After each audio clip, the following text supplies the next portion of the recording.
고맙습니다. 나사로의 무덤에 가셨고 주님은 돌 무덤이 있는 그곳에서 그 돌을 들어 올리라 이렇게 말씀하십니다. 마르다는 죽은 지가 나흘이 되었음에 벌써 악취가 납니다. 생각이 머물러 있으면, 생각이 고정되어 있으면 그 생각이 썩기 시작합니다. 죽은 돌이었죠, 나사로는. 그 죽은 돌이었던 나사로를 들어 올리는, 그리고 새로운 삶으로 부활되어지는, 그래서 그 결박되어져 있었던 모든 것들로부터 자유케 되어지는 그날이 바로 오늘이라는 것을 기억하시고, 우리도 오늘 밖으로 나갈 준비를 해야 될 줄로 믿습니다. 오늘 그 결박들을 다 풀어버리시고 바깥으로 나오는 새 출발이 되는 이 한날이 되시기를 원합니다. 40절 예수께서 가라사대 내 말이 내가 믿으면 하나님의 영광을 보리라 하지 아니하였느냐 한데 그랬어요. 믿으면 하나님의 영광을 본다 이렇게 말씀합니다. 우리는 믿고 있는데 믿음이 있다라고 말하고 있습니다. 믿는다면 우리는 영광된 삶이다. 그리고 믿는다면 그 영광을 드려야 되는 것이다. 영광이 무엇이냐? 도크산이라고 하는 이 헬라에서 온 단어는 연단된 것이에요. 무엇으로 연단되어져야 되는가? 믿음으로 연단되어져야 되는 것입니다. 사도행전 12장 23절에 헤롯이 영광을 하나님께로 돌리지 아니하는 고로 주의 사자가 곧 치니 벌레가 먹어 죽으니라. 벌레가 먹어서 죽었는데 어떻게 죽었느냐? 혼이 떠나가니라 그랬어요. 에프시코라는 단어에 에크 바깥으로 나갔어요. 무엇이? 목숨이. 그의 혼이 떠나버렸어요. 연단된 믿음이 하나님께 드리는 영화로운 삶이라는 것입니다. 우리는 그냥 일주일이 되었으니까 오늘 주일을 지키고 나는 크리스찬이니까 교회에 출석을 하는 그 삶으로 끝나는 것이 아니라 반드시 그 한 주간 들었던 그 말씀으로 인하여 내가 연마되어져야 된다는 것이에요. 연마된 그 사고는 무엇과 연결되어지느냐? 나를 신뢰롭게 만들 수 있는 믿음과 연결이 됩니다. 세상이 혼탁하고 세상이 변하고 세상이 어떠한 그 풍류에 휘몰아쳐 있다 할지라도 믿음이 있는 자는, 하나님을 믿는 자는 하늘에 소망을 두는 그 흔들리지 아니하는 인생길을 걸어갈 수 있게 되는 것입니다. 그래서 이 영광을, 이 연단된 삶을 하나님께 드리지 못하면 벌레 밥이 되는 거예요. 충이 벌레가 먹었다는 거예요. 그 벌레가 어디에서 생겼단 말입니까? 내 속에서. 내가 하나님께 드리고자 하는 내 생각을 갈아내지 않으면 생각은 정지되어질 것이고, 정지되어져 있는 그 생각은 썩게 되었어요. 썩은 그 생각은 벌레가 먹게 되어진다는 겁니다. 이사야 14장 11절에도 너의 영화가 음부에 떨어졌으며 너의 비파소리까지로다. 구더기가 내 아래에 깔리며 지렁이가 너를 덮었도다. 그랬어요. 뭔가 내 속에서 부글거리고 바글거리는 생각들이에요. 뭐가 부글부글 끓고 무엇이 바글바글 썩고 있을까? 너의 비파 소리까지 다 썩어버렸다는 거예요. 너의 속에서 올라오는 그 소리가, 너의 뒷전에 들려오는 그 소리가 썩었기 때문에 내 속은 썩는 것입니다. 새로운 소식이 내 안에 들려오지 않으면 우리는 금방 내 속이 벌레 먹어 버린다는 것이에요. 이 영광이라고 하는 이 단어는 히브리어에서 카베드라고 하는 단어에서 왔어요. 이 카베드라고 하는 이 단어, 영광이라고 하는 단어가 무엇인가? 깊은 곳에서, 지성소에서 나오는 말씀으로 이 머리에 새김질을 하는 것을 우리는 영광이라고 말합니다. 오늘 우리는 이 영광된 자리에 있다면, 내가 하나님께 그 영화로운 삶을 드리고 싶다면, 오늘 이 깊은 속에서 나오는 살아있는 이 말씀을 통해서 나의 머리에 홈이 파져야 된다는 것입니다. 그래서 영광이라는 단어가 짐이 된다 이런 뜻을 가지고 있어요. 무겁다.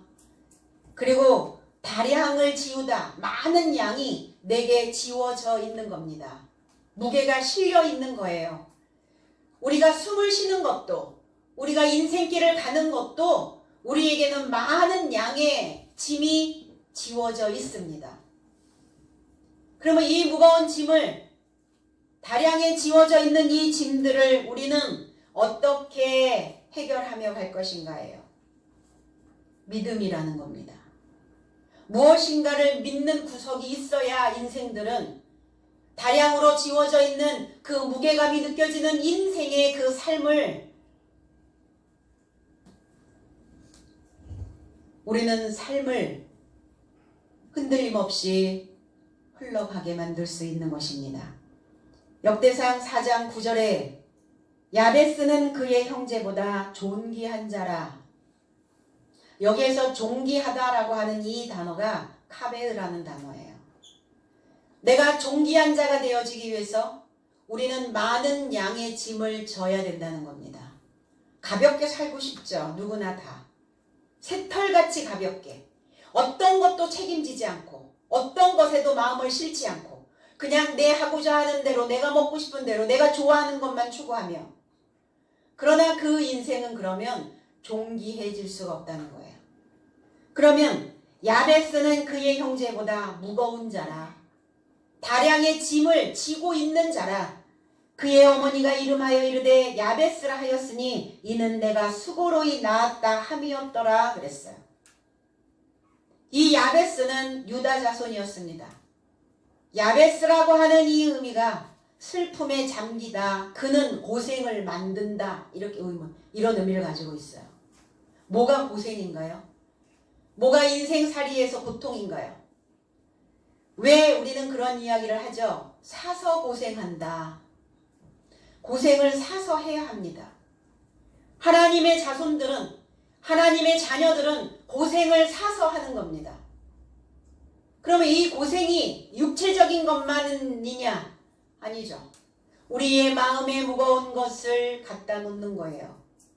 내가 존귀해지고, 내가 웅장해지고, 내 안에 어떠한 삶이 중요한 임무를 띠기 위해서는 내 삶의 고생을 사서 하는 것입니다. 그래서 야베츠라고 하는 이 단어가 힘입니다. 하나님의 힘으로, 하나님의 손에 이끌림을 받는 그 삶이 나의 집에 샘을 파고, 그리고 나 자신을 탐색하는 이 자가 야베스입니다. 그러니까 내 생각 속에 홈을 파서 샘을 만들고, 그리고 내 안에 내 자신을 탐색해야 되는 그 상황으로 계속 이 삶을 이끌어가야 되다 보니까 고생을 사서 하는 거예요. 뭘 그렇게 힘들게 해? 무엇을 그렇게 힘들게 살아? 그냥 툭툭 던져놓으면 될 것을. 사람들은 그렇게 아주 쉽게 말합니다. 그러면 고생을 사서 하지 않으면 내 그릇에 담겨지는 내용물이 없어요. 내 그릇에 담겨지지 않으니까 늘 가벼운 거예요, 사람이. 늘 이리 치우치고 저리 치우치고, 환경에서 어떠한 상황이 불어오면 금방 넘어지고 금방 휘청거리는 그러한 인생이 되어진다는 겁니다. 존귀한 자가 존중받을 수 있는, 그리고 무게가 실려있는 무게 있는 인생이 될 수가 없게 되는 것입니다. 4장 10절에 야베스는 하나님을 향하여 이런 요청을 합니다. 4장 10절 야베스가 이스라엘 하나님께 아뢰어 가로되 원컨대 주께서 복에 복을 더하사 나의 지경을 넓히시고 주의 손으로 도우사 나로 환난에서 벗어나 근심이 없게 하옵소서 하였더니 하나님이 그 구하는 것을 허락하였더라 그랬어요.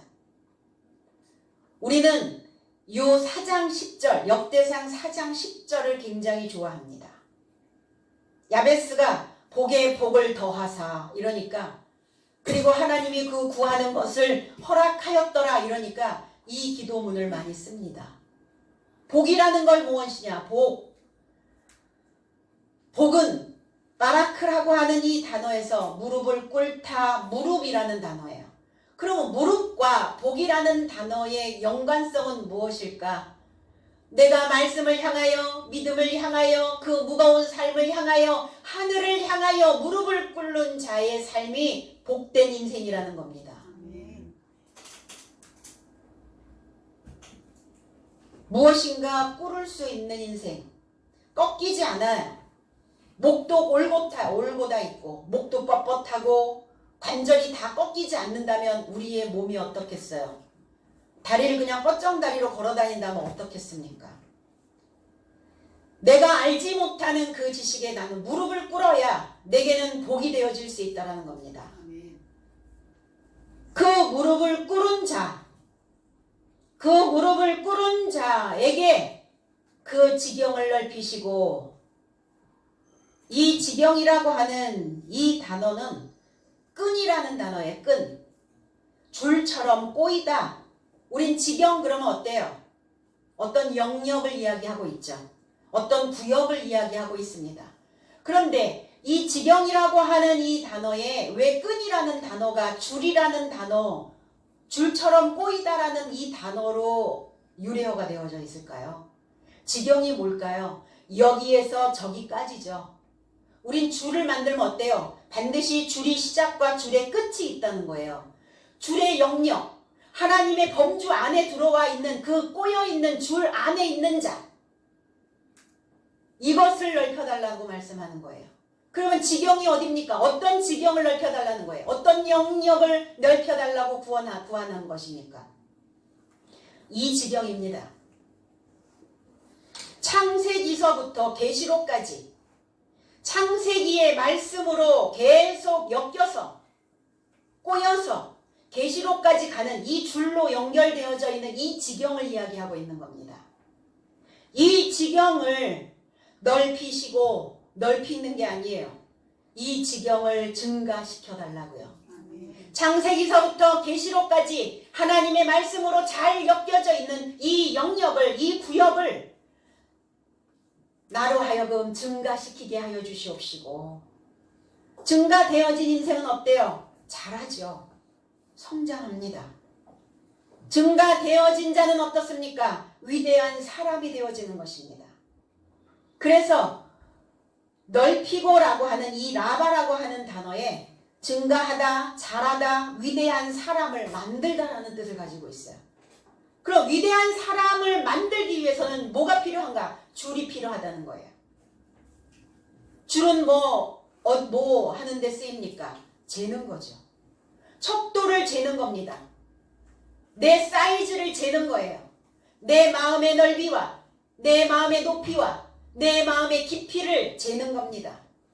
무엇으로 잴 겁니까? 그 사람이 가지고 있는 그 지식으로 인하여 그 사람을 측량할 수 있다는 거예요. 그래서 사람은 반드시 머리를 하늘에 두고 있는 자를 사람이라고 말합니다. 머리를 하늘에 두고 있다는 것은 뭐냐면 하늘의 지식이 머리에 꽂히는 거예요. 그 위에 있는 그 지식으로 머리가 검어져야 된다는 겁니다. 그리고 그 검어진 그 머리가 하나님의 지식으로 내려오면 검어지고, 이 지식으로 많은 사람들에게 발산을 하기 시작하면, 내 인생을 나누어 주기 시작하면 머리가 휘어지기 시작합니다. 그것을 우리는 열매라고, 우리는 그것을 황혼이라고 말합니다. 황혼이 얼마나 아름다운가. 우리가 나이를 통해서 열매되어지는 이 황혼의 빛이 얼마나 아름다운가를 보려면 얼마만큼 내 삶에서 그 위에 있는 그 지식으로 인하여 나는 뿜어내고 있는가, 거기에 달려 있다는 것입니다. 나이 먹어서 많은 것을 소유하는 거 중요하죠. 그러면 꼭 물질만 소유해야 됩니까? 물론 돈이라는 것도 사람의 질을 향상시키기 위해서 필요한 거예요. 그러나 돈이 있다 하여 그 사람의 지식이 가치 상승 곡선을 만들어내지는 못합니다. 그렇다면 위에 있는 지식으로 그리고 무게감이 실려있는 나를 위대한 사람으로 만들어낼 수 있는 그 지식이 증가되어졌을 때 그의 황혼은 아름다워질 수 있다는 것입니다. 하나님께 영광을 드리는 삶은 하나님께 영광이요 하나님을 영화롭게 하는 나는 무거울 수밖에 없어요. 책임감이잖아요. 오늘 여러분들은 저와 여러분들은 그 책임감으로 인하여 오늘 이 자리에 있는 것입니다. 그래서 그 책임감이 사회에 미치는 국가에 미치는 좋은 선한 영향이 되어질 것이고 그리고 저와 여러분들을 만나는 많은 사람들에게 하나님의 그 지경으로 하나님의 영역으로 하나님의 그 구역으로 만들어져 있는 저와 여러분들의 삶이 많은 인생들을 일으켜 세우고 살려내는 그 역할을 하게 될 것입니다. 믿음으로 사는 것이 영광이라고 그리고 이 영광을 너는 볼 것이라고 내가 너에게 말하지 않았느냐. 주님은 마르다에게 그렇게 말씀하고 계십니다. 믿는 자는 믿었다면 너에게 무게감이 실릴 것이라고 그 무게감을 통하여 책임을 완수하고 있는 그 삶이 하나님께 영광이라고 내가 너에게 말하지 아니하였느냐. 주님은 이렇게 말씀하십니다. 41절 돌을 옮겨 놓으니 예수께서 눈을 들어 우러러보시고 가라사대 아버지여 내 말을 들으신 것을 감사하나이다 그랬어요. 현재형입니다. 그러니까 기도는 무슨 형으로 하라? 현재형으로 하라. 주실 줄로 믿습니다. 미래형 하지 말고 현재 주신 것을 감사합니다. 하나님 내게 받은 것으로 인하여 내 기쁨이 넘치게 하시니 감사합니다. 하나님 이미 내가 하나님의 말씀으로 내 무릎이 꿇어진 것에 대하여 감사합니다. 현재형 기도입니다. 돌을 옮겨 놓으니 돌을 들어 올렸어요. 돌을 아이로 하셨단 말이에요. 그러니까 죽었어요. 죽은 돌이었습니다. 박혀 있었던 돌이에요. 연마되지 않은 돌이에요. 원석이었습니다. 다듬어지지 않은 돌이에요. 이 죽은 돌이 들어 올려졌어요. 산 돌이 된 것입니다. 돌을 들어 올리니 죽은 자가 거기 누워 있는지라. 개역 성경에는 이 문장이 해석이 안 됐어요. 스테반 원어 성경에는 기록이 되어 있습니다. 돌을 들어 올리니 죽은 자가 거기 누워 있는지라. 죽은 자가 거기에 누워 있었다. 죽은 자니까 당연히 누워 있죠. 그런데 주님은 눈을 들어 올려 그랬어요. 눈을 들어 올려 우러러 보시고 이 상황이 연상이 되십니까? 그림을 한번 그려 보실래요?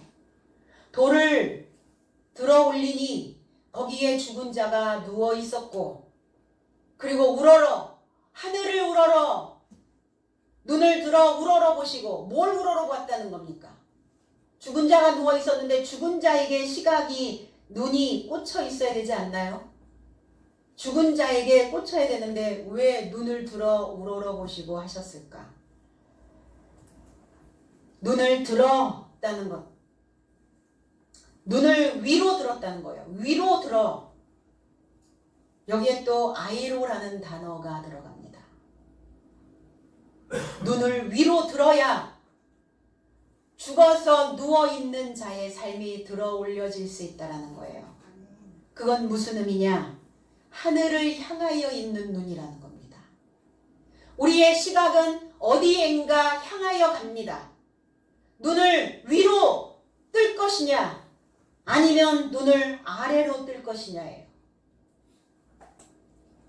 눈을 하늘을 향하여 눈을 떴다라는 것은, 눈을 위로 들어 올리셨다는 것은 어떠한 분명한 명백한 어떠한 것을 보여주실 때 눈을 이렇게 들어 올려라는 단어를 씁니다. 어떤 것을 분명하고 명백하게 해결해 주시겠다는 거예요.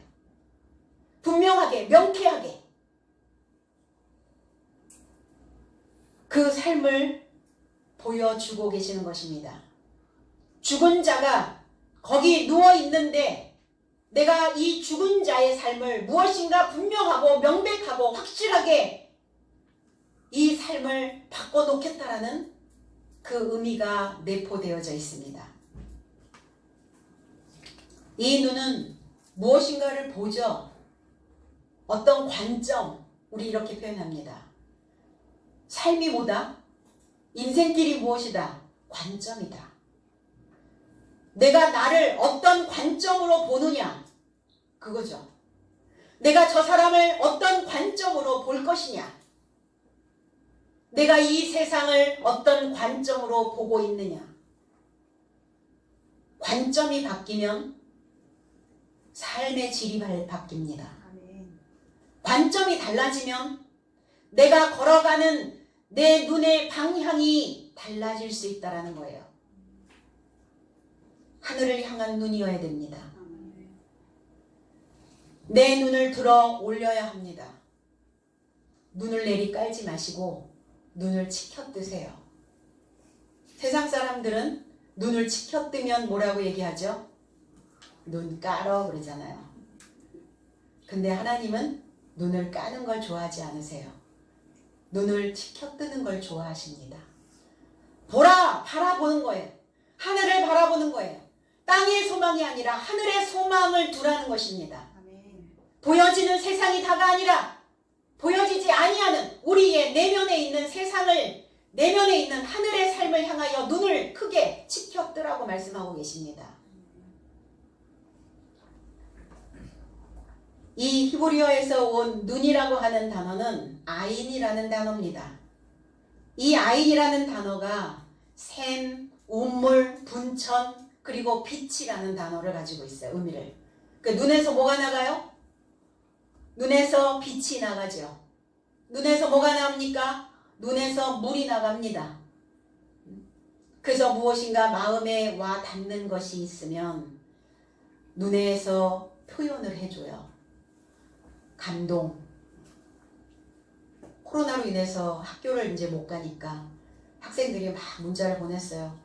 교수님, 오늘 스승의 날인데 찾아뵙지도 못하고 문자로 인사드립니다. 감동이야. 고맙다. 뭐가 마음에서 찡한 것이 올라오니까 눈에서 반응을 하더라 이거예요. 눈은 무엇인가를 담고 있습니다. 담아 놓았어요. 무엇인가를 포함하고 있습니다. 그러면 눈에 샘이라고 하는데 눈이 운물이라고 분천이라고 빛이라고 말하고 있다면 눈은 어떤 눈이어야 하는가? 가끔 눈이 썩은 동태눈 같아 라는 표현도 하죠. 눈이 썩었다라는 것은 너의 삶이, 생각이 썩었다라는 표현을 하는 것이죠. 세상을 바라보는 관점이 다 썩었다는 거예요. 다 부정이라는 거예요. 노시보 효과.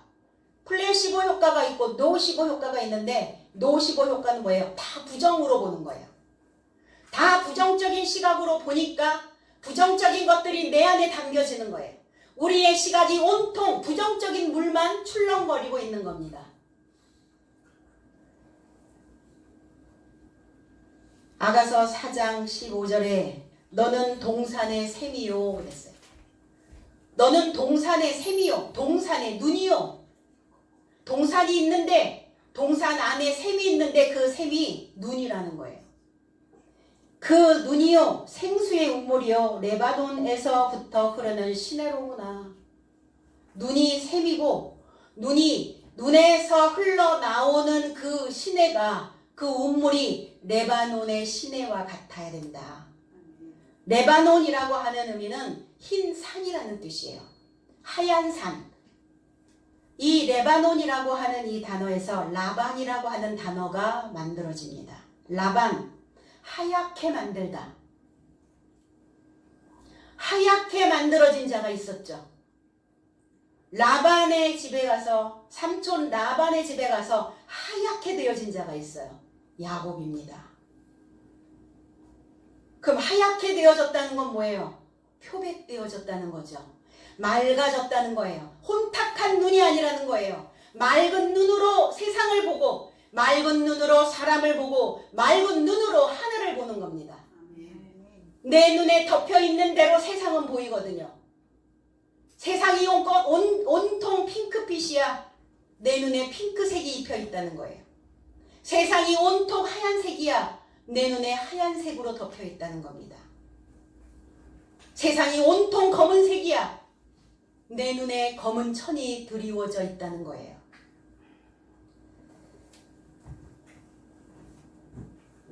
그래서 우리의 눈은 위를 향해 있어야 됩니다.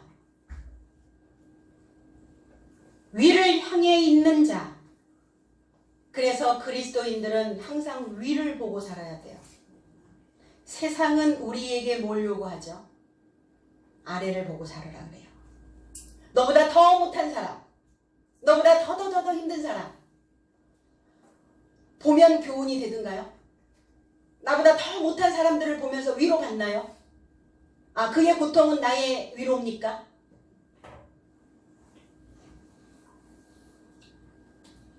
그거 말도 안 되는 소리죠. 다른 사람의 불행이 나의 행복이 될 수 없잖아요. 성령은 우리 보고 무엇을 하라 하시는가? 너의 눈은 위를 향하여 있어야 된다. 위를 보고 살아라. 그래서 크리스찬들은 다 위를 봐야 된다는 겁니다. 위를 본다는 것이 뭐예요? 위를 바라보고 산다는 것은 윗물이라는 거예요. 윗물. 윗물이 맑아야, 윗물이 하얗게 되어져야 아랫물도 내가 표백시켜 줄 수 있죠. 생각이 맑지 않으면, 눈이 맑지 않으면 우리의 사고, 우리의 눈과 이 시신경과 연결되어져 있는 이 뇌가 혼탁해진다는 겁니다. 여기를 봐도 저기를 봐도 온통 다 하얗게 표백되어진 인생은 항상 그 윗물이 되어져서 항상 맑음을 유지하게 되죠. 그리스도 예수께서는 윗물로 오셨어요. 그리스도 예수는 표백되어진 하얀 물로 오셨어요. 야곱의 자손으로 오셨다는 것입니다. 아가서 1장 15절에도 내 사랑아 너는 어여쁘고 어여쁘다. 보라 내 눈이 비둘기 같구나 그랬어요. 이 눈이 비둘기 같아야 된다고요. 어떤 사람은 눈이 사슴 같아서 뭐 이런 표현도 하긴 하더라고요. 그런데 눈이 비둘기는 뭐냐면 요나입니다. 요나는 뭐예요? 아인이라는 단어와 연결이 되어지죠. 거품이 일다, 발효되다, 수리되다, 그리고 열애를 하다. 비둘기의 짝짓기의 소리, 구애하는 소리, 구구구구구구구 막 소리가 부글부글부글부글 뭔가 구애하는 그 열정이, 사랑의 열정이, 사랑이 끌어올라오는 소리, 요나. 너의 눈이 요나여야 된다고요. 눈에서 꿀이 떨어지는 것이 아니라 우리의 눈에서 술이 떨어져야 된다고요. 술 담은 눈이어야 된다고요.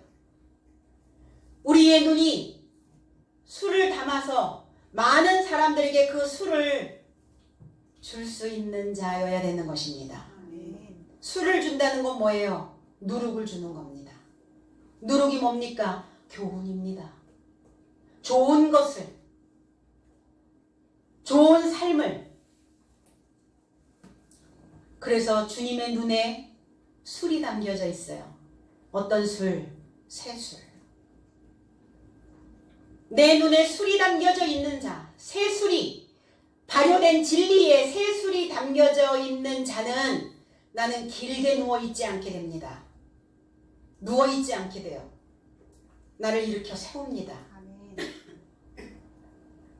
그러니까 옛술에 취하여 있으니까 옛것에 취하여 있으면 길게 누워 잡니다. 죽은 자가 거기 누워있는지라 길게 누워있다고요. 죽음에 놓여 있었던 나사로였습니다. 나사로는 어떤 자였습니까? 거지였어요. 거지와 왕자. 여러분 그 동화를 기억하고 계시나요? 똑같아. 생김새가 똑같아. 똑같아. 생김새가 똑같아. 그런데 하나는 거지로 살고 있고 하나는 왕자로 살고 있더라 이거예요. 똑같아. 그리스도인 모습이 똑같아. 그런데 어떤 자는 거지이고 어떤 자는 왕자로 살고 있는 거예요. 다 남루한 옷을 입고 다 떨어진 옷을 입고 항상 굶주려 있는 인생 거지.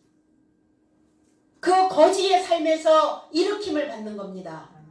그 거지의 삶에서 왕의 자리로 들어 올려진 것입니다. 바뀌어진 삶을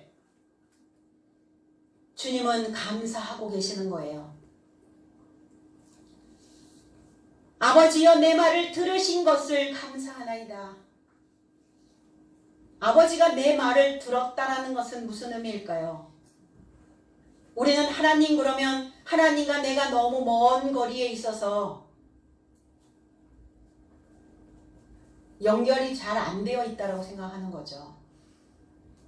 내 말을 듣는다는 것은 아버지와 내가 하나 되어졌을 때 내 말을 들으시는 것을 감사할 수 있는 겁니다.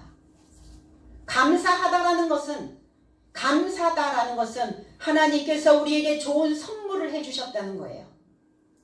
우리에게 좋은 선물이 무엇입니까?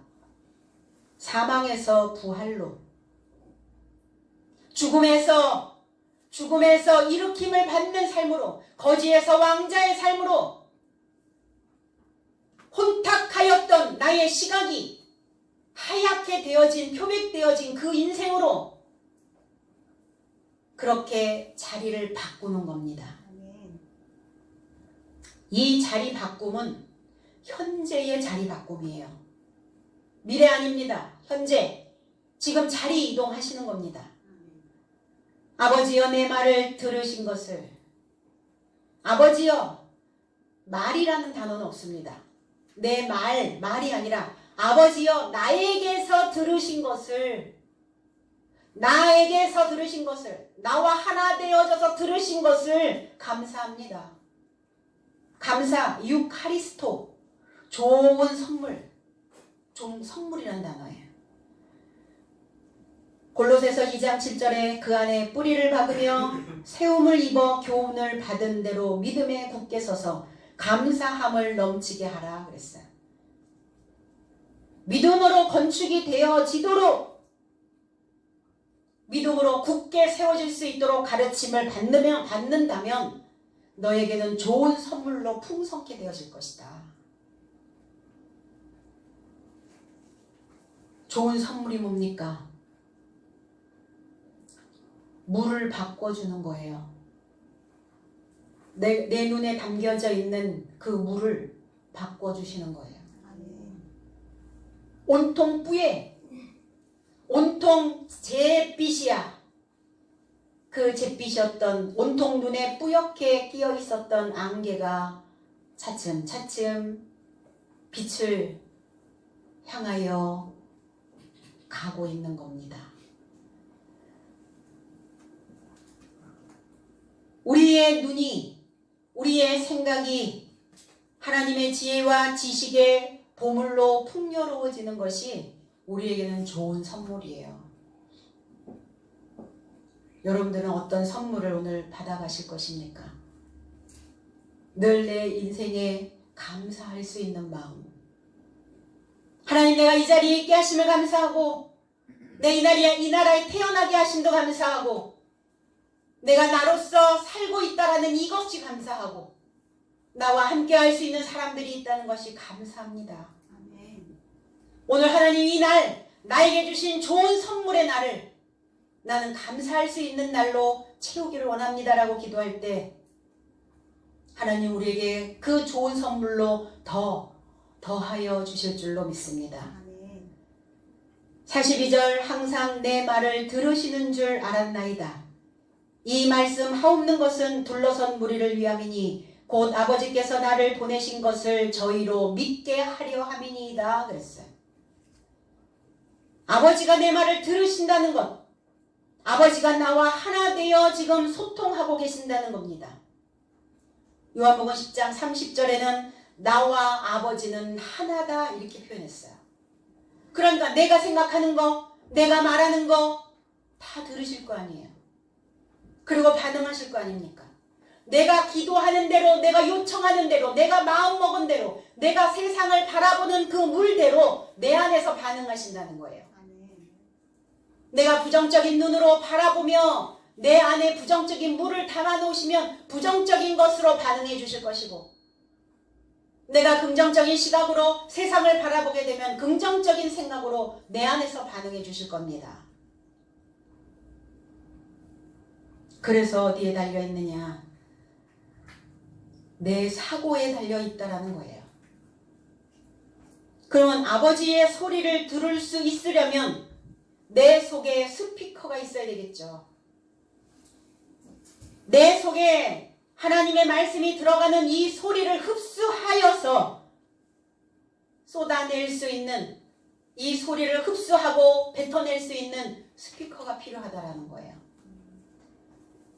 여러분 집에서 수도꼭지를 딱 틀면 뭐가 나오죠? 수돗물이 나오죠. 그러면 날마다 수돗물을 사용하듯이 하나님의 말씀들이 내 안에 공급되어져야 되겠죠. 그래서 수도꼭지를 틀면 수돗물이 쏟아지는 것은 뭐 때문에 수돗물이 쏟아지는 거죠? 뭐 때문에 수돗물이 쏟아지는 거예요? 상수도 관이 묻혀 있기 때문에 수돗물이 쏟아지는 거죠. 상수도의 체계가 갖추어져 있기 때문이란 말입니다.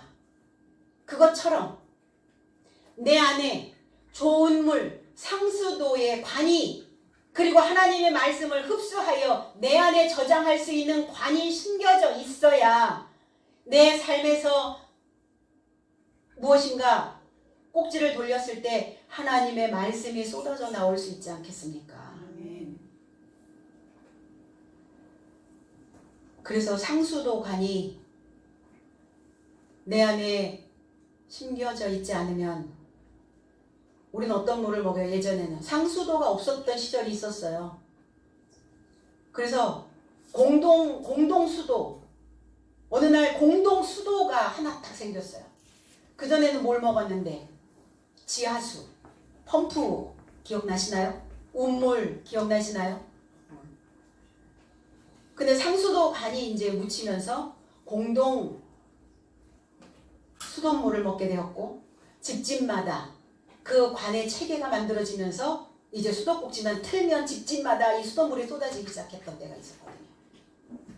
지금 저와 여러분들은 어떤 시대에 살고 있나요?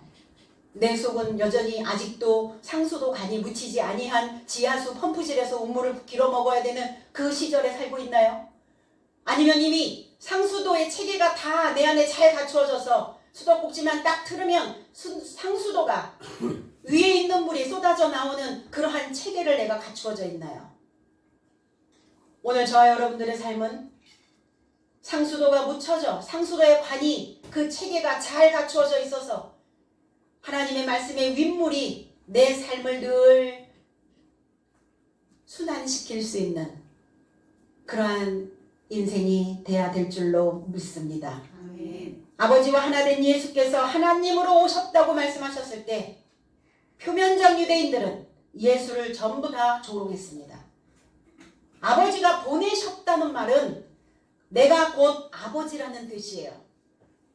내가 보냄을, 아버지로부터 내가 파견된 자다, 보냄을 받았다. 그러면 지금 우리도 그리스도와 함께 산다는 것, 그리스도로 인하여 보냄을 받았다라는 의미는 뭘까요? 그리스도와 함께 산다는 의미는 뭘까요? 그리스도의 수준이 되어져야 된다는 거예요. 아멘. 그리스도의 삶이 되어져 있어야 된다는 것입니다. 아멘. 그럼 저와 여러분들도 다 보냄을 받은 자들이죠. 그 사람 내가 보내버렸어. 하나님도 우리를 보내버렸어요. 어디로? 이 땅으로, 나의 삶으로. 나의 삶으로 보냄을 받은 자, 이 자를 우리는 사도라고 말합니다. 아포스텔로라는 단어예요.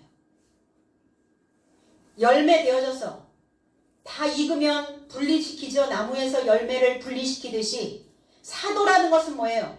일곱째 날이라고 하는 그 지식으로 가득 채워져서 분리되어진 자예요. 이걸 사도라고 말합니다. 계시록 5장 6절에 내가 보니 보좌에 네 생물과 장로들 사이에 희생양이 섰는데, 성경은 전부 어린 양이라고 이렇게 표현이 되어져 있는데 어린 양이 아니라 희생양으로 해석을 하는 것이 마땅합니다. 희생양이 섰는데 일찍 죽임을 당한 것 같더라. 7뿔과 7눈이 있으니 이 눈은 온 땅에 보내심을 입은 하나님의 7영이더라. 일곱이라고 하는 이 헤타, 그리고 히브리어에서 온 쉐비라고 하는 이 일곱이라고 하는 의미는 뭐냐면 완전하다라는 단어예요. 그러니까 완전하니까 어때요? 우리는 이 완전한 것을 가지고 맹세할 수 있다는 겁니다. 완전한 것은 맹세되어질 수 있다는 거예요. 변하지 않는다는 겁니다. 변수가 아니에요. 그리고 이 일곱이라고 하는 이 의미에 실컷 먹이다. 그러면 사도들은 어떤 자들입니까? 일곱이 되어진 자예요. 하나님의 일을 마치심에 일곱째 날에 복을 주셨다고요. 그럼 하나님의 일이 뭡니까? 사도 만드는 일이에요. 하나님의 사자 만드는 일이었습니다. 소식을 가지고 그 줄로 연결되어진 그 인생을 만드는, 위대한 사람을 만드는 그 일을 마치심에 이게 일곱째 날이었습니다. 그래서 일곱 뿔이 뭡니까? 우리 다 뿔 있죠? 뿔 났어? 뭐가 올라가요?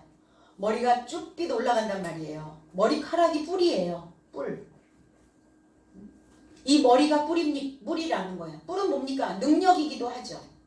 그래서 때로는 나와 반대에 있는 자들을 들이받기도 합니다. 7뿔, 맹세되어진 완전한 뿔, 완전한 머리, 완전한 지식, 이거를 7뿔이라고 얘기하고 있어요. 그리고 7눈, 눈은 뭐예요? 보는 겁니다. 완전한 지식을 가지고 삶을 보는 거예요. 인생을 바라보는 겁니다. 조명하는 겁니다. 완전한, 그리고 7영, 하나님의 7영이더라. 완전한 영입니다. 맹세되어진 영이에요. 바로 보냄을 받은 사도의 삶이 바로 7뿔이요, 7눈이요, 7 하나님의 영이라는 겁니다. 저와 여러분들이 다 7이어야 되는 것이에요. 완전한, 그리고 맹세되어진, 변함없이 갈 수 있는 것. 내 육체의 욕망, 내 눈에 들어오는 그 정욕으로 인하여 변화가 아니라 변덕스럽게 가는 것이 신앙이 아니라, 그게 믿음이 아니라 내 육체를 어디다 갖다 놔야 정말 편할까, 이거 생각하는 것이 아니라 나는 좀 무거워도 나는 이 책임감을 완수할 수 있는 그러한 인생이 되어져야 된다는 것입니다. 그래서 사도는 맹세되어진 완전한 하나님의 지식을 실컷 먹이는 사역을 해야 돼요. 주님의 사역이 그러셨어요. 내 피를 마시고 내 살을 씹어 먹으라. 나는 살아있는 떡이다. 살아있는 음료다. 그러니까 꼭꼭 씹어 먹어야 돼. 소화 잘 안 될걸, 이 말씀이. 술술 넘어가는 게 아니야. 꼭꼭 씹어서 되새김질 하라는 거예요, 말씀을. 실컷 먹으세요. 나를 굶주리게 하지 마시고 하나님의 말씀을, 새로운 지식을, 새로운 사상을, 새로운 것을 받아들여야 내 영은 배부를 수 있어요. 내 속에서 만들어내는 그 양식이 얼마나 하겠어요. 내가 가지고 있는 그 지식으로 인하여 내 마음이 만족감을 얻을 수 있을까요? 내 마음이, 내 생각이 성장할 수 있을까요? 그렇지 않다라는 겁니다. 그래서 윗물이 들어가 줘야 돼요. 위에 있는 물이 들어가 줘야 나는 내 시각이, 내 관점이 바뀌고, 그리고 내가 살아가는 이 땅에서 살아가는 동안 장수할 수 있다는 거예요. 무엇을? 육체만 장수하면 됩니까? 생각은 이미, 이 뇌는 이미 다 끊겼는데 몸만 장수하면 돼요? 그걸 장수라고 합니까? 그렇지 않죠. 몸과 마음이요. 이 뇌가, 신경망이, 시냅스가 끊어지지 않는 그 상태에서의 장수여야 된다는 것입니다. 그러기 위해서는 새로운 것을 받아들이셔야 돼요. 받아들여야 뇌가 끊어지지 않는 겁니다. 그리스도께서도 공생애 동안 하신 사역이고 우리 모두가 다 파견된 자들로서 이 일을 행해야 되는 것입니다. 그래서 열매 되도록 무리들에게 믿음의 구조물을 만들어줘야 되는 거예요. 무리들, 내가 보냄을 받았다라고 하는 것을 보여주는 이유는 그 무리들 때문입니다. 무리. 모여있는 무리, 많은 군중들, 그게 아니라 믿음에서 흔들리는 사람들이요. 죽은 지가 오래되어져 있는 그 무리들, 무덤을 막고 있는 그 커다란 돌들, 죽은 자들의 삶이 바로 무리들이라는 거야. 오합지졸, 무리라는 겁니다. 하나님이 누구에게 보내셨는가? 이 오합지졸을 위해서 보내신 거예요. 죽어있는 자들을 위해서 보내신 겁니다. 보내셔서 뭐 하시려고요? 분자 만드시려고, 분자. 뭔가 마음을 분자 수준으로 재구성해야 됩니다. 그러면 분자는 뭐죠? 그 물질이 가지고 있는 성질을 잃지 않은 상태에서 나누어질 수 있는 가장 작은 입자를 우리는 분자라고 말합니다.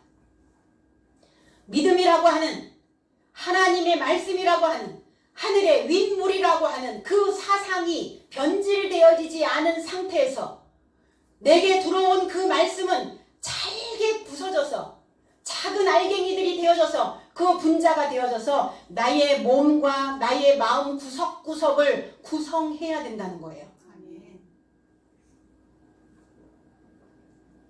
그리하여야 비로소 하나님의 형상으로 창조되어지는 겁니다. 하나님의 형상으로 창조되어진다는 것은 뭐냐? 사람의 모양새를 갖추는 거예요. 사람의 모양. 사람이냐 짐승이냐 두 종류의 인생이에요. 사람으로 살 거냐 짐승으로 살 거냐. 이 일을 누가 하느냐? 사도들이 하는 겁니다. 보냄을 받은 자. 그래서 그 무리들에게, 그 오합지졸에게 하나님께서 보내신 자임을 증명할 수 있도록 하나님, 그리고 그들이 믿을 수 있도록 나의 말을 들어주시는 것을 내가 깨달았습니다. 내가 그 무리라면, 내가 그 오합지졸에 있는 자라면, 죽어있는 자라면, 그러면 오늘 하나님 말씀이 내 안에 들어와서 작은 알갱이로 부서지고 또 쪼개져서 내 세포 하나하나에 다 구석구석 박히고, 그리고 내가 믿음으로 하나님의 형상으로 다시 창조물이 되어질 수 있도록, 그렇게 되어질 수 있도록, 그래서 그 삶을, 그 믿음을 많은 사람들에게 보여줄 수 있도록 나로 하여금 내가 그 일을 감당할 수 있도록 해달라고 하나님께 우리는 이 기도의 요청을 해야 될 줄로 믿습니다. 아멘. 43절 이 말씀을 하시고 큰 소리로 나사로야 나오라 부르시니, 44절 죽은 자가 수족을 배로 동인 채로 나오는데 그 얼굴은 수건에 쌓였더라. 예수께서 가라사대 풀어 놓아 다니게 하라 하시니라 그랬어요.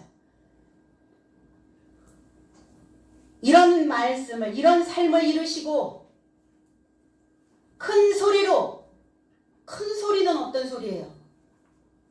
데시벨이 얼만큼 올라갔단 말입니까? 그러면 주님께서, 예수께서 나사로를 부르시는데 데시벨을 가장 높은 데시벨로 소리를 측정해서 고함을 질렀단 말입니까? 고성을 질렀단 말이에요? 얼만큼 큰 소리로 질렀을까요? 큰 소리. 메갈레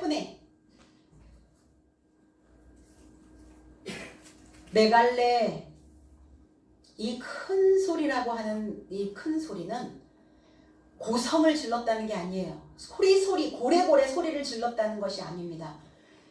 웅장한 소리, 거대한 소리, 무엇인가 범접할 수 없는 소리, 그 웅장한 소리에 내 속이 쩡 갈라지는 그 느낌, 하나님의 말씀이에요. 하나님의 진리의 말씀이 큰 소리로 들어가는 겁니다. 나사로야, 개역성경에는 나사로야 나오라 그러지만 나오라가 아니에요. 나사로야 밖으로 나오라. 원어 성경에는 이렇게 구체적인 단어를 제시하고 있습니다. 나오라. 어디로 나와야 되느냐? 밖으로 나와라. 이 엑소라고 하는, 이 밖이라고 하는 단어는 어떠한 새로운 출발선에 서는 겁니다. 새로운 인생의 출발을 바로 이 엑소라고 표현을 합니다. 이제 새로운 길을 가야 되는 때가 되었다. 과거에 있는 그 삶으로 나오는 것이 아니라 이제 밖으로, 너의 생각 밖으로, 갇혀 있었던 감옥에서, 갇혀 있었던 동굴에서, 죽어 있었던 의식에서 이제 밖으로 나와라. 제발.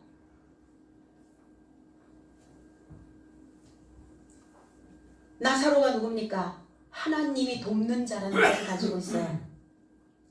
하나님이 도와줄 터이니 이제 밖으로 나와라. 나자르. 하나님이 돕다. 엘아자르. 뭘 도왔습니까? 나사로는 죽은 돌이었어요. 에벤이라고 하는 단어가 돌이라는 뜻이에요. 에제르, 아자르, 나자로, 돕는다, 돌을 돕는다, 이런 의미거든요. 에베네셀, 하나님께서 여기까지 도우셨다. 여기까지 도우신 게 아니라 돌을 도우셨다. 그럼 어떤 돌을 도우러 오셨을까요? 어떤 돌을? 죽은 돌이죠. 살아있는 돌은 도울 필요가 없어요. 살아났으니까, 하나님의 도움을 통하여 살아났기 때문에 더 이상 도움이 필요하지 않아요. 더 이상 원조가 필요하지 않습니다. 그런데 죽어있는 돌은 원조가 필요해요. 누워있는 돌은, 길게 누워있는 돌은 도움이 필요합니다. 그 죽은 돌을 도우시러 오셨어요. 그 냄새나는 육체 밖으로 나오라. 육체 밖으로, 너의 사망의 생각 밖으로, 육신의 생각 밖으로, 어린아이의 미숙한 생각 밖으로 나와라. 목숨적인 몸에서 영적인 몸으로 일으켜져야 밖으로 나올 수가 있어요. 그 외치는 소리, 하나님의 절규, 그 인생을 보시며 안타까워하시는 그 마음의 간절함, 거기에 있지 말고, 그 삶에 머무르지 말고, 그 인생으로 죽을 때까지 가지 말고, 이제 밖을 향하여, 그 밖이 어디입니까? 새로운 삶의 무대입니다. 새로운 버전이 만들어지는 그 지역이에요. 그 영역으로 이제 나와라. 그 외치는 소리를 오늘 듣고 계십니까? 주님의 이 절규를, 주님의 이 큰 소리를, 이 소리를 들으셨다면 오늘 저와 여러분들은 뉴로빅스 할 수 있습니다. 뉴로라고 하는 이 신경이라고 하는 단어와 에어로빅이라고 하는 이 단어의 합성어 뉴로빅스. 그건 뭐냐? 정신의 운동을 통해서 정신의 운동, 정신의 운동, 이 신경의 운동을 통해서 우리의 마음을 유연하게 유지하는 거예요. 근데 뉴로빅스 하려면 그 애절한 소리를 들어줘야 해요. 내 남편의 간절한 소리를, 내 아내의 애절한 그 소리를, 부모의 절절한 가슴으로 끓고 있는 그 부모의 메시지를, 스승이 그 제자를 향하여 하는 그 안타까움의 그 소리를 들어야 뉴로빅스 할 수 있다는 겁니다.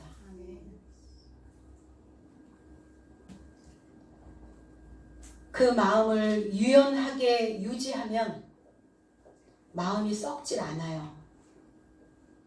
마음이 다닥다닥 붙어 있으니까 그 다 있는 부위마다 다 오염이 돼버리는 거예요. 겹쳐져 있는 부위는 다 오염됩니다. 유연하게, 넉넉하게, 여유있게. 그래서 오늘 이 썩고 있는 이 육체의 이 생각들을 밖으로 버려야 될 줄로 믿습니다. 그렇게 해서 하나님과 내가 하나 되어지는 거예요. 그 끈으로 연결되어지는 것입니다. 아버지여, 내 말을 나에게서 들으신 것을 감사하나이다. 오늘 이 웅장한 이 큰 소리로 외치는 이 소리에, 이 나팔 소리에 오늘 우리의 모든 몸과 마음이 온전케 되어지기를 원합니다. 그래서 이 큰 소리를 담을 수 있어야 내 속에서 궁시렁거리는 소리가 없어져요. 큰 소리를 담을 수 있는 바탕이, 그 구역이, 그 영역이 안 만들어진 자는 자꾸 내 속에서 궁시렁 그 작은 소리를 하게 돼요. 그러니까 내 속에서 작은 소리들로 꽉 차 있으니까 큰 소리가 담겨지질 않는 거예요. 오늘 죽은 나사로가 밖으로 나와 새로운 삶의 출발선상에 선 것처럼 오늘 우리 모두가 다 하나님의 이 큰 소리를, 그 애절한 소리를 담아낼 수 있는 그 그릇이 준비되어지기를 원합니다. 아멘. 죽은 나사로가 손과 발이 천으로 묶였고 얼굴도 수건으로 묶였고 손과 발이 배로 동이고 그랬어요. 배로 묶였다고요. 천입니다. 천. 그러면 손발이 묶이면 어떻게 되죠? 손발이 묶이면 땅을 경작할 수가 없어요. 내 생각을 갈아엎을 수가 없어요. 우리 뭐라고 얘기하죠? 나 여기서 꼼짝도 못해. 손발이 다 묶였어. 손발이 묶여서 경작할 수 없으니까 그 땅은 휴경지가 되어버리죠. 쓰레기 산더미처럼 모여있다는 거예요. 그러면 거기에서 휴경지가 되어져 있으니까 해곡식 못 먹죠. 그러니까 맨날 묵은 것만 먹는 거예요. 뭐라고 얘기해요? 내가 5도 가도 못해. 그래서 5도 가도 못하니까 손발이 묶이니까 한 자리에 머물러 있는 거예요. 고정관념 이러잖아요. 손발 묶인 자예요.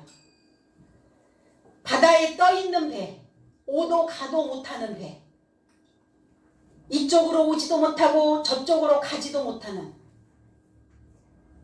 차라리 이 말씀을 알지 못하는, 차라리 너는 새로운 삶으로 태어나지 않았으면 좋았을 뻔하였도다.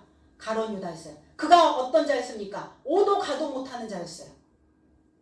일곱째 날에 사도로 오지도 못하고 구약의 선지자의 삶으로도 가지 못하고 구약으로도 가지 못하고 신약으로 가지 못하는 5도 가지도 못하는 손발이 묶여있는 자. 그 자가 하나님의 도움을 받고 있습니다. 무엇으로 묶였는가? 천으로, 배로. 케이리아라고 하는 단어는 싸는 첨이란 단어, 붕대, 우리 그런 표현입니다. 그러면 저와 어떤 천으로 쌓였겠어요? 어떤 배로 동요 메었겠냐고요. 저와 여러분들은 물레에 앉아서 배틀을 짜는 자, 배틀에 앉아서 천을 짜는 자들의 모습입니다. 우리의 삶은. 뭔가 짜거든요. 내가 이렇게 계획을 짰어 이렇게 얘기하잖아요. 내가 뭔가 구상했어. 이거 다 짜는 자들의 모습이에요. 그럼 뭘 짰겠어요? 나사로를 배로 동여있는 배로 그 수건으로 쌓았던 그 천은 어떤 천이었겠어요? 그가 나사로의 죽은 삶으로 짰던 거예요. 얄팍한 수준으로 얄팍한 생각으로 짠 거예요.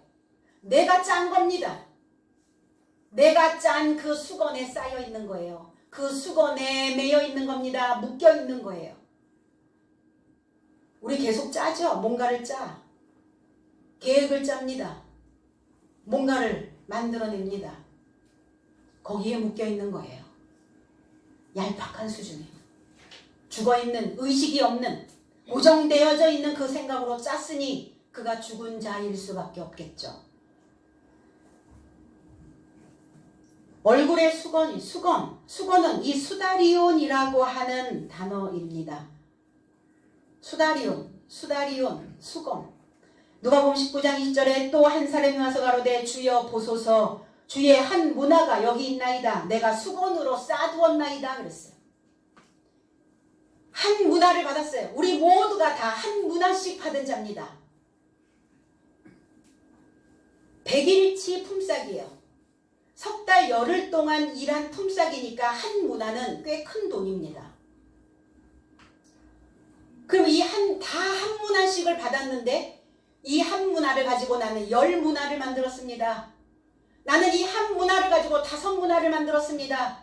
그런데 이 한 문화를 받은 자가 나는 수건으로 싸두었나이다. 죽은 자입니다. 변화되지 않는 거예요. 달라지지 않는 거예요. 뭔가 내 삶에서 새로운 것들을 창출해내지 않고 있는 것입니다. 문화가 뭡니까? 어떤 무게예요. 무게. 삶의 무게. 내게 주어져 있는 어떤 무게감. 내게 주어져 있는 어떤 단위. 이걸 문화를 돈이라고 얘기도 하죠. 금, 은, 문화. 내 삶의 가치를 땅에 두고 있는 자를 한 문화라고 얘기하는 겁니다. 나의 삶의 가치를 하늘에 두고 있는 자를 10문화요 5문화라고 말하는 겁니다. 부유해진 자, 하나님의 말씀으로 살찐 자, 아무것도 내놓지 못하는 인생들. 그럼 뭘 내놓을 겁니까? 저와 여러분들의 삶에서 무엇을 내놓을 것이냐? 가치 있는, 값어치 있는 값진 삶을 내놔야 되는데 값진 삶을 무엇으로 내놓을 겁니까? 진실된 마음입니다. 진짜 마음. 가식 말고 진짜. 언제 한번 진심을 줄 것인가? 진심. 그 삶을 우리는 내놓는 겁니다. 그래서 그리스도의 효과를 나타내야죠. 나비 효과 뭐 이런 표현들 하지 않아요? 나비 효과가 뭐예요? 이쪽에서 날개짓 하면 저쪽에서 태풍이 분다는 거예요. 우리가 여기서 믿는 저와 여러분들의 삶이 그리스도의 효과를 나타내는 거예요. 전 세계 누룩으로 퍼지는 겁니다. 예수께서 풀어서 물러 가도록 놓아주라. 풀어주라. 풀어서 다니게 하라. 풀어놓아. 풀어주다. 뭘 풀어? 뭘 푸는 거예요? 묶여있는 것을 푸는 거죠. 묶여있는 그 삶에서 뭐에 묶여있단 말입니까? 베드로후서 3장 10절에 그러나 주의 날이 도적같이 오리니 그날에는 하늘이 큰 소리로 떠나가고 체질이 뜨거운 불에 풀어지고 땅과 그 중에 있는 모든 일이 드러나리로다 그랬어요. 풀어지고 무엇이 풀어지고 체질이 스토이케온 체질이라는 단어가 초등학문이 뜨거운 불에 풀어지고 뭐로 짰어요? 뭐로 어떤 것으로 지금 쌓여 있는 거예요? 초등신앙 초등학교 수준. 그 사람이 유아틱해 이런 표현을 하죠. 그 사람 수준이 초등학생 같아. 그 생각으로 지금 쌓여 있는 거예요. 성장하지 않고 있는 자의 모습입니다. 초보적인 신앙에서 초등적인 그 믿음에서 초등학생적인 그 미성숙함에서 풀려야 되는 것입니다. 그 미숙함은 무슨 일이 벌어져요? 배려 없죠. 나밖에 안 보여요. 감사할 수 없죠. 누군가 힘들지 않은가 살피지 않는다는 겁니다. 그래서 물러가게 하라. 왜 물러가게 하라 하셨을까요? 물러가라. 뭐에 잡혔기 때문에? 사단에게 잡혀있다는 사단. 사단은 뭡니까? 내 속에 그림 그려져 있는 그 어떤 과거에 이미 형성되어져 있는 사고, 그 생각의 바탕으로 물러가야 돼요. 사탄아 내 뒤로 물러가라. 누구에게요? 마가복음 8장 33절에 예수께서 돌이키사 제자들을 보시며 베드로를 꾸짖어 가라사대 사탄아 내 뒤로 물러가라. 내가 하나님의 일을 생각지 아니하고 도리어 사람의 일을 생각하는도다 그랬어요. 하늘의 것을 바라보지 아니하고 사람의 생각으로만 살고 있도다. 물러가라. 사탄이 너를 지금 붙잡고 있다는 거예요. 그 사탄의 생각에 쌓여 있다는 것입니다. 사탄이 물러가야 하나님의 일을 할 수 있습니다. 나의 육체의 생각에서 빠져나올 수 있다는 것입니다. 풀어 물러가게 보내주어라. 하라 라는 단어가 아피엠이 보내다, 용서하다. 네가 과거에 그러한 행동을 그러한 상태로 있었던 그 미숙하여 있었던 그 상태를 보내라. 그거 놓아줘라. 그거 붙잡고 있지 말고. 그거 붙잡고 있으면 또 그 삶이다. 그 생각 붙잡고 있으면 또 그 상태로 돌아간다. 그 생각 떼어보내라. 나사로는 누구였습니까? 죄인이었습니다. 나사로는 병든 자였습니다. 종이었습니다. 노예로 살았어요. 그런데 그 삶에서 새로운 주인의 삶으로 자리를 바꿔주시고 사탄의 결박에서 풀어주시고 이제 7째 사도로 하나님을 영화롭게 하는 그 삶으로 하나님께서 표백시켜 주셨다는 거예요. 그런 것처럼 저와 여러분들도 이제 나사로가 되어서 죽음에서 생명으로 이제 나를 빛나게 하는 새로운 세마포 옷을 직조하여 입을 수 있는 저와 여러분들이 되어지기를 원합니다. 그래서 우리 모두가 다 믿음의 용사가 되어져서 믿음으로 굳건한 나의 인생이 나 자신을 영화롭게 또 내 안에 계신 하나님을 영화롭게 한다는 것을 꼭 기억하셔서 내가 과거에 머물러 있는 인생이 아니라 과거를 돌아볼 수 있는 그러한 믿음의 소유자들이 다 되어지기를 주님의 이름으로 축복합니다. 기도하겠습니다.